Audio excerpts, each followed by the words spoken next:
Western മ്യൂസിക്കിന് ഇത്ര interested ആവാൻ കാരണം പഠിച്ചിരുന്നോ, ഗിറ്റാർ പഠിച്ചിരുന്നോ? ഇല്ല, ഞാൻ ചെറുപ്പം തൊട്ട് തന്നെ അച്ഛൻ കെന്നി റോജേഴ്സും അങ്ങനെ ഒരുപാട് ആർട്ടിസ്റ്റുകളെ കേൾക്കുമായിരുന്നു.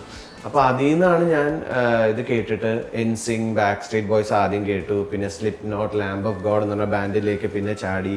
അതിന് മുമ്പേ ലിങ്കിൻ പാർക്ക് എന്നൊക്കെ പറയണ തലതൊട്ടന്മാരൊക്കെ വന്ന് ഇങ്ങനെ തൊട്ടിട്ട് അപ്പൊ ഇവരൊക്കെ കേട്ട് ഞാൻ വളർന്ന ഒരാളാണ് സ്കൂൾ തൊട്ടേ.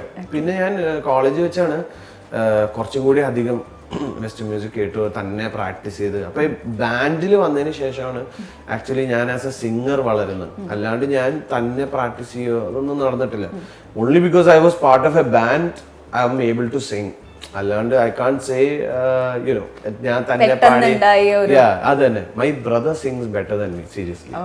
അത് നിഖിൽ യങ്ങ ബ്രദർ. അപ്പൊ ആ പുള്ളി എന്നെക്കാട്ടും നന്നായിട്ട് പാടും.